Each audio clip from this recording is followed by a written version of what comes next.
ሰባተኛ ቀኑን የያዘው የእስራኤልና ኢራን ግጭት አሁንም ተባብሶ ቀጥሏል። ኢራን በአውዳሚነቱ አደገኛ የተባለውን መሳሪያም ወደ እስራኤል ተኩሳለች። ቀጠናውን እያናወጠ በሚገኘው በዚህ ጦርነት ውስጥ የአሜሪካው ፕሬዝዳንት ዶናልድ ትራምፕ በቀጥታ ለመግባት እያጤኑ እንደሆነም ተዘግቧል። የአሜሪካን ጦር ጄቶችና በርካታ ዘመናዊ የጦር መሳሪያዎችም ወደ እስራኤል እየጎረፉ እንደሚገኝም ተዘግቧል። በሌላኛው በዓለም ላይ አሜሪካ በብቸኝነት የታጠቀችው አደገኛው የጦር መሳሪያም ኢራንን ስጋት ውስጥ መክተቱ እየተነገረ ይገኛል። እስራኤል በኢራን እየፈጸመች በሚገኘው ጥቃት ውስጥም በርካታ ኢትዮጵያውያን እየተሳተፉ መሆኑን በከፍተኛ ሁኔታ መነጋገሪያ ሆኗል። ጥቃቱን ከፊት ከሚመሩት መካከልም ኢትዮጵያውያን እንደሚገኙበትም ነው የተገለጸው። በሌላኛው ሰበር መረጃ ደግሞ እስራኤል ከቱርክ ጋር ወደ ግጭት ለመግባት ጫፍ መድረሷም ተዘግቧል። የሁለቱ ሀገራት መሪዎችም መተነኳኮስ ጀምረዋል። በትላንትናው ዕለት የእስራኤል ሚዲያዎች አሁን በጋዛና በኢራን አሸንፈናል፣ የፍጻሜው ጨዋታ ከቱርክ ጋር ይሆናል ማለታቸውን ተከትሎ በቱርክና እስራኤል መካከል ውጥረቱ እየጨመረ መጥቷል። በጉዳዩ ላይ የቱርኩ ፕሬዝዳንት መግለጫ ሰጥተዋል። በዝርዝር እንመለከተዋለን። እነዚህንና ሌሎች ከጦርነቱ ጋር ተያይዞ የወጡ አዳዲስ ሰበር መረጃዎችን ወደናንተ የምናደርስ ነው የሚሆነው። እንደተለመደው ይህንን ቪዲዮ ላይክ በማድረግ ይጀምሩ። አዲስ ከሆናችሁ ደግሞ ሰብስክራይብ በማድረግ አዳዲስና ወቅታዊ መረጃዎችን ከኛ ዘንድ ያግኙ። አሁን በቀጥታ ወደ ዝርዝር ጉዳዮቹ ነው የምናመራው። Barrage of missiles targeting multiple Israeli cities, causing chaos and damage. In Haifa, pre-dawn strikes hit near a refinery. ሰባተኛ ቀኑን የያዘው የእስራኤልና ኢራን ግጭት አሁንም ተባብሶ ቀጥሏል። መካከለኛው ምስራቅን እያናወጠ በሚገኘው በዚህ ጦርነት ውስጥ የአሜሪካው ፕሬዝዳንት ዶናልድ ትራምፕ በቀጥታ ለመግባት እያጤኑ እንደሆነም ተዘግቧል። በርካታ ቁጥር ያላቸው የአሜሪካ ወታደራዊ መሳሪያዎች ወደ አውሮፓ ተጭነው እየገቡ መሆናቸውም እየተገለጸ ይገኛል። ትራምፕ የሀገራቸው ጦር ከእስራኤል ጋር ተሰልፎ ኢራንን እንዲያጠቃ እየተዘጋጁ መሆኑንም ቢቢሲ ዘግቧል። በሁለቱ ሀገራት ግጭት ውስጥም ኢራን የሚሳኤል ጥቃቷን አጠናክራ የቀጠለች ሲሆን ዛሬም አውዳሚ የተባለውን ሚሳኤል ወደ እስራኤል ተኩሳለች። ኢራን በአውዳሚነቱ አደገኛ የተባለውን ፋታይ ሃይፐርሶኒክ ሚሳኤል ወደ እስራኤል ተኩሳለች። በፍጥነቱና በአውዳሚነቱ አደገኛ እንደሆነ የሚነገርለት ይህ ሚሳኤል ፍጥነቱ የድምጽን ፍጥነት 15 እጥፍ ይበልጣል ነው የተባለው። በሰዓት 15000 ኪሎ ሜትርም ይጓዛል። ከኢራን ተተኩሶ 1400 ኪሎ ሜትር አቋርጦ እስራኤል በመግባት ታርጌቱ ላይ በማረፍ የሚፈጅበት ደቂቃ 6 ብቻ ነው። ከእስራኤል አይሮን ዶምና ከአሜሪካው አሮን የአየር መከላከያ ሲስተም በዚህ ፍጥነት ነው አፈትልኮ የሚወጣው። በውስጡም ከ500 ኪሎ ግራም በላይ ፌንጅ ይዞ መጓዝ የሚችል ሲሆን ኢራን በዚህ አደገኛ ሚሳኤል ነው እስራኤልን እያጠቃች የምትገኘው። እስራኤል በበኩሏ ባለፉት 6 ቀናት በኢራን የኒኩሌር ይዞታዎች፣ ወታደራዊ ተቋማት እንዲሁም የመኖሪያ ስፍራዎች ላይ ያልተቋረጠ የአየር ጥቃቶችን አጠናክራ ቀጥላለች። አብዛኞቹ ጥቃቶች የተፈጸሙት በሀገሪቱ ምዕራባዊ ክፍል እንዲሁም በመዲናዋ ቴሄራን ውስጥ ነው። አሁን እየወጡ ያሉ አዳዲስ መረጃዎች እንደሚያመላክቱት ከሆነ ኢራን በእስራኤል ከተሞች ተጨማሪ ጥቃቶችን ለማድረስ እየተዘጋጀች መሆኗ ተዘግቧል። በቴል አቪቭና ሃይፋ ከተሞች የሚገኙ ነዋሪዎችም አካባቢያቸውን ለቀው እንዲወጡ ጥሪ አስተላልፋለች። ኢራን የእስራኤል ሃይፋ ከተማን በተወሰነ ክፍል ያሉ ነዋሪዎች ለህይወታቸው አደጋ ስለሚኖር አካባቢያቸውን በፍጥነት ለቀው እንዲወጡ ነው ያስጠነቀቀችው።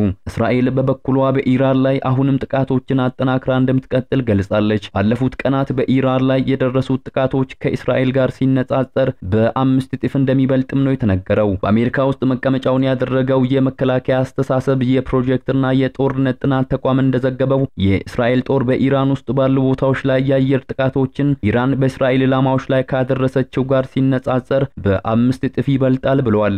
የእስራኤል ጦር በሰኔ 13 ኢራን ላይ ጥቃት ከሰነዘረበት ጊዜ ጀምሮ 197 ጊዜ የአየር ድብደባዎችን ማድረጋቸውን ማረጋግጫለሁ ብሏል። በአንጻሩ ጦርነቱ ከተጀመረበት ጊዜ አንስቶ በእስራኤል ውስጥ የኢራን ባሊስቲክ ሚሳኤል ጥቃቶችን ወይንም የመጥለፊያ ተጽዕኖ 39 ጊዜ ያህል መሆኑን ሪፖርቱ አረጋግጧል።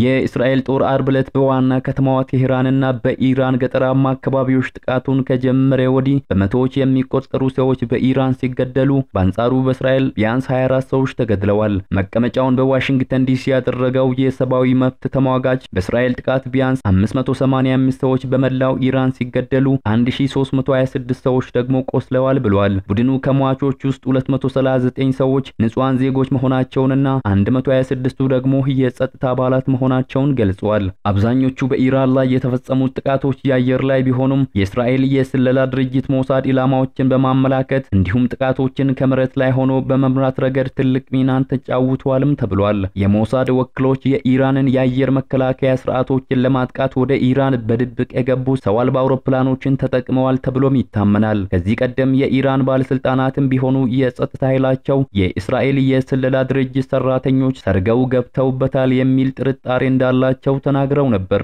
እስራኤል ባለፈው ሳምንት ሐሙስ ለአርብ አጥቢያ በፈጸመችው ጥቃት ቁልፍ የሚባሉ የኢራን ጦር አዛዦችና የኒውክሌር ሳይንቲስቶች መገደላቸውን እስራኤል ያሉበትን ትክክለኛ ቦታን በተመለከተ መረጃዎች እንዳላት የሚያሳይ ነው ተብሏል። ሞሳድ በእነዚህ ጥቃቶች ውስጥ ያለውን ሚና እስራኤል ስለ ስለላ ድርጅቱ እንቅስቃሴ ምንም አይነት አስተያየት ስለማትሰጥ መገምገሙ ቀላል አይሆንም ተብሏል። በሌላኛው አሜሪካ በብቸኝነት የታጠቀችው አደገኛው የጦር መሳሪያ ኢራንን ስጋት ውስጥ መክተቱም እየተነገረ ይገኛል።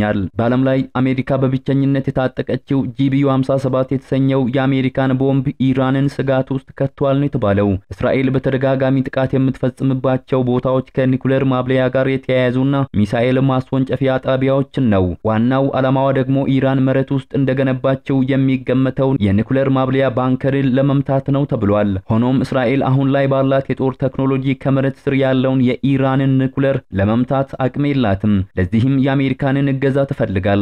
በዚህ ውጥረት በነገሰበት ጊዜ ላይ የአሜሪካው ፕሬዝዳንት ዶናልድ ትራምፕ እስራኤልን ደግፈውና ኢራንን እየተቹና የተለያዩ ሐሳብንም እየሰጡ የሚገኙ ሲሆን አሁን ላይ አሜሪካን ወደ ጦርነቱ ትገባ ይሆን የሚለውም ሌላ ስጋትን ፈጥሯል። ይህም ኢራን ላይ ስጋትን ፈጥሯል። ኢራንን ያሳሰባት የምድር ውስጥ የኒውክሌር ጣቢያዋን መምታት የሚችለው GBU-57 የተሰኘው ቦምብ በብቸኝነት የሚገኘው በአሜሪካን እጅ ላይ ነው። በክብደቱ ወደ 14000 ኪሎ ግራም የሚመዝነው ቦምቡ ከምድር በታች እስከ 60 ሜትር ድረስ በመዝለቅ ጥቃቱን ማድረስ አቅም ያለው ነው። እናም እስራኤል ይህንን ቦምብ አግኝታ ከተጠቀመችበት አሜሪካ በቀጥታ የጦርነቱ ተሳታፊ ሆነች ማለት ነው። ይህ ደግሞ በመካከለኛው ምስራቅ እጅግ የሰፋ ጦርነትና አለመረጋጋትን ያመጣል ተብሎ ተሰክቷል። እንደነዚህ ያሉ ነገሮች እየተባባሱ ባሉበት ሰዓት የተባበሩት መንግስታትን ጨምሮ ሩሲያ፣ ቻይና፣ ፈረንሳይና ጀርመን ሁለቱም ሀገራት ጦርነቱን በማቆም በዲፕሎማሲያዊ መንገድ እንዲነጋገሩ ጥሪን እያስተላለፉ ይገኛሉ።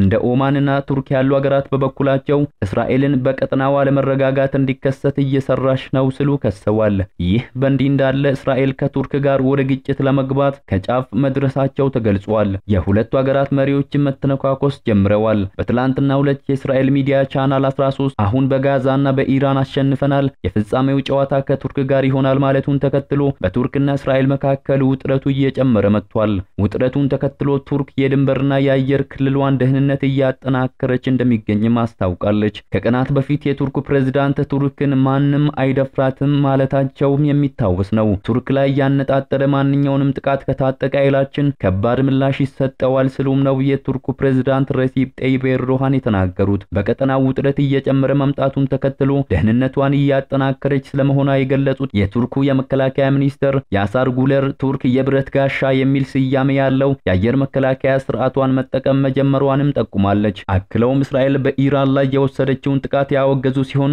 ጉዳዩን በቅርበት እየተከታተልን ነው ብለዋል።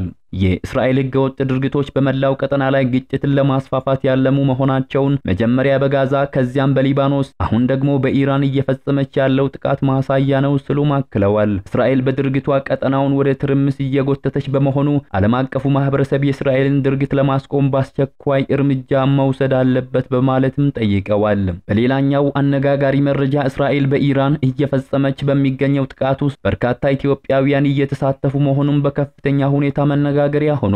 ጥቃቱን ከፊት ከሚመሩት መካከል ኢትዮጵያውያን እንደሚገኙበትም ነው የተገለጸው። እስራኤል ትውልደ ኢትዮጵያውያን የሆኑ ቤተ እስራኤላውያን ከኢትዮጵያ በመውሰድ በተለያዩ ጦርነቶች ላይ ያሳተፈች እንደሚገኝም ተነግሯል። አብዛኞቹ ቤተ እስራኤላውያን በስለላ ስራ ላይ ተሰማርተው እንደሚገኙም ነው የተገለጸው። በመካከለኛው ምስራቅ የእስራኤሉ ሞሳድ በፈጸማቸው ኦፕሬሽኖች ላይ እነዚህ ትውልደ ኢትዮጵያውያን ተሳትፎ እንዳላቸውም ተሰምቷል። ሞሳድ ካከናወናቸው ኦፕሬሽኖች መካከል አንዱ 7000 ኢትዮጵያውያን አይሁዶችን ከኢትዮጵያ በምስጢር በማስወጣት በሱዳን በኩል ወደ እስራኤል ለመውሰድ የተደረገው ነው ተብሏል። ይህ የሆነው ከ1980ዎቹ ጀምሮ ሲሆን ሞሳድ ከጠቅላይ ሚኒስትር ማናኪም ቤጊን በተሰጠው ትዕዛዝ መሰረት ሐሰተኛ ዳይቪንግ ሪዞርትን ሽፋን ተጠቅሞ ቤተ እስራኤላውያንን ከኢትዮጵያ ወደ እስራኤል ማጓጓዝ ችለዋል። የሞሳድ አባላት በሱዳን የቀይ ባህር ወደብ አካባቢ ሪዞርት አቋቁመው ነበር።